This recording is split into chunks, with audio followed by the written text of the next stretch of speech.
Madam Speaker, from Tororo, Honorable Otara,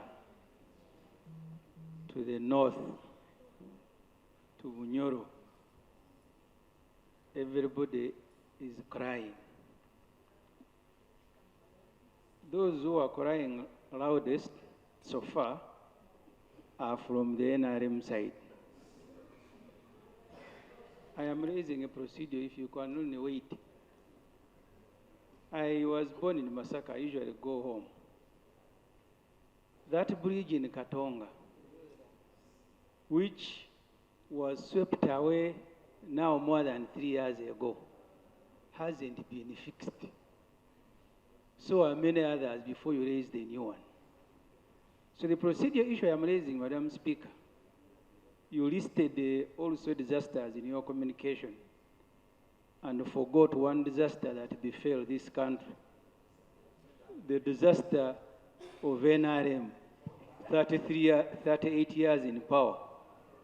So the procedure issue I am raising, Madam Speaker, which disaster was that? The disaster of NRM that befell this country 38 years ago. Which disaster was that? The NRM coming into power was a disaster. No. So I am... That was not a disaster. I thought you will allow me and the rule after. You so can I raise? Because I don't know the disaster you are talking about. There is no disaster called the NRM. No, I thought you will allow me to raise the issue and then you rule, Madam Speaker. Let me tell you, Honorable Ssemujju, Honorable Ssemujju Ibrahimu, let's have respect for each other, for each other's party.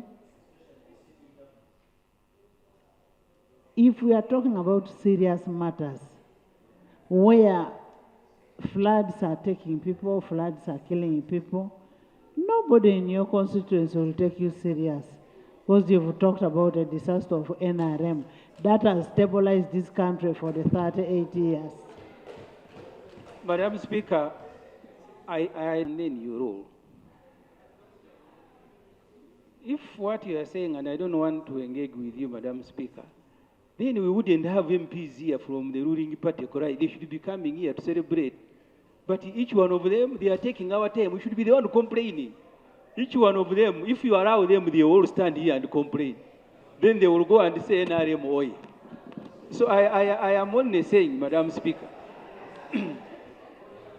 that until, because the chair, you pardon me if she is not, has also been complaining.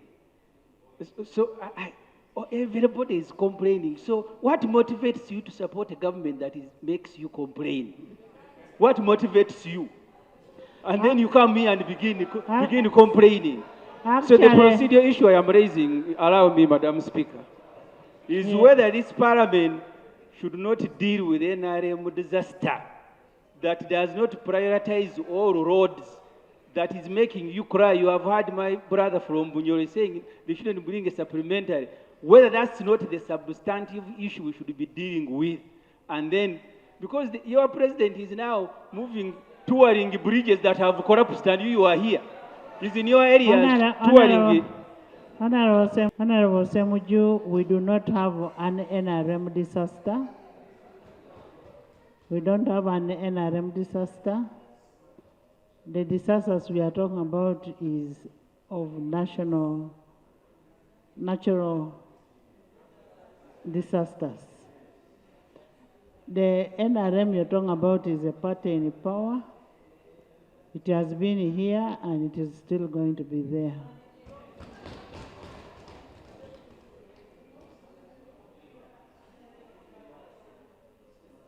Can I hear from the Minister of Disaster? Thank you very much, Speaker.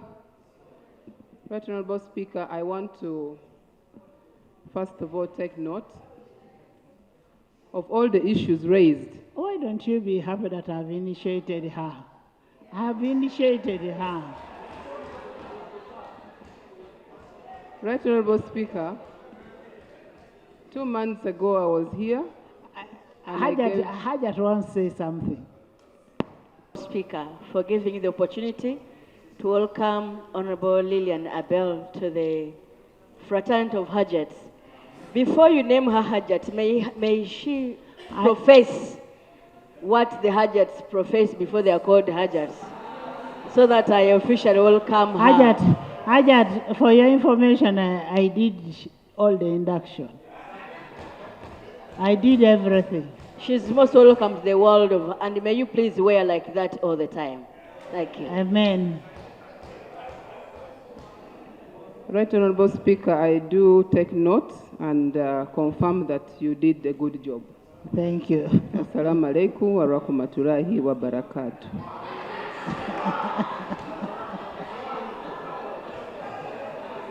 Right Honorable Speaker, this period, the weather forecast indicates that we'll have heavy rains. And I did mention this when I came to present a paper on the disaster situations in the country. Right Honorable Speaker, the nature of our disaster response is a multi-sectoral approach. When a disaster occurs, for example, flooding, which has swept off bridges, we coordinate with the Ministry of Works to support the intervention. And we have been doing this. This morning, the Prime Minister chaired a meeting tackling all the disasters in the country and coordinating with the team on response. Right Honorable Speaker, where I need support from this House is a deliberate funding on some key areas that facilitates disaster response. Number one, Right Honorable Speaker, the Ministry of Works, the Ministry of Health, And order. Madam, I sit on the Budget Committee. This Parliament moved money from items that Parliament did not consider essential. You went in the Cabinet and castigated Parliament. The Minister now is saying, I need support from Parliament, which was made almost at gunpoint to restore what the Chief Executive called the priorities.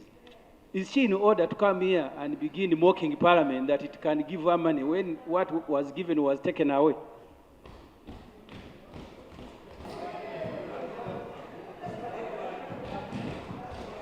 Honorable members,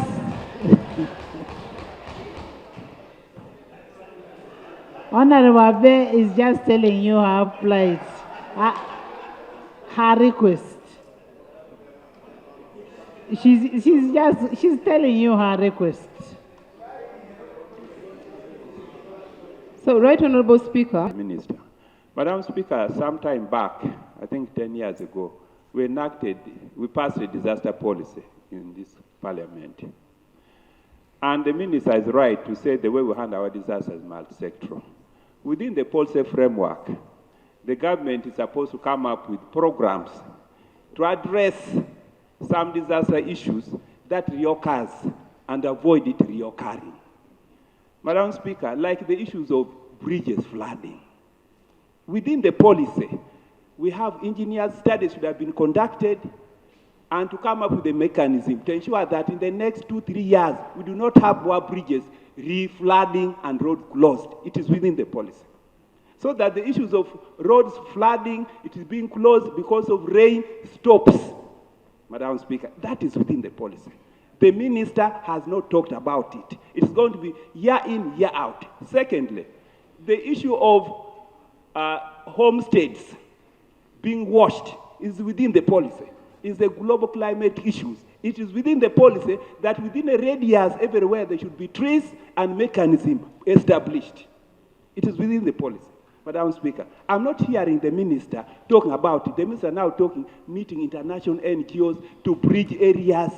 Madam Speaker, the population of Uganda is increasing. It is within the policy. And as poverty is not being addressed, population will continue to affect the swamps and the sources of the rivers.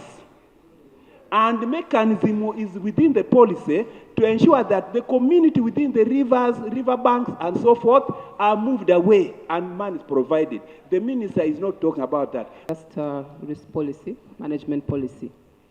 The policy is exactly what the honorable member talked about. But we have to fund the policy. The policy looks at decentralization of the approach on response. We need to procure equipment. If we know Bududa Elgon's region is prone to issues of landslide, then the equipment meant for response for landslide must be assembled within that area. But we cannot implement the policy the way it is if we don't fund the policy. Parliament interviewed a team of judges appointed by the President into an acting capacity. 6 months later, the same names appeared for appointment into substantive capacity. And one of the many names... Not 6 months. It was 2 years after. Thank you, thank you. Can I request something? That you bring up that issue when the Prime Minister is in. Right, Honorable Speaker, I would put the issue so that you give a directive. No, I have a reason why I want you to bring when the Prime Minister is in. Thank you. Most obliged. Procedure, Madam Speaker. Yes. But this man was conned by State House operatives to get access to the President, and he paid them 20 million to see the President. And my interest, Minister for Presidency, through the Speaker, is to know how can somebody who wants to meet a president of the country have to pay money?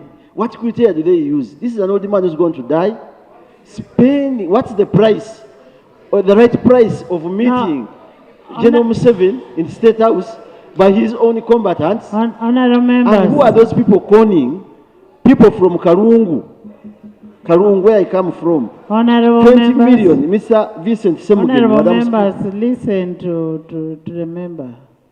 And you're finished. Madam Speaker, this story is not a joke. It comes from the government paper, New Vision. This is New Vision writing a full page of somebody conning. Honorable members, the President has always said, no, he does not, nobody should be charged money for seeing him. If that perpetrator is doing that, then he should be brought to book. He is not an agent of the President. Honorable Mayanja, Chofa.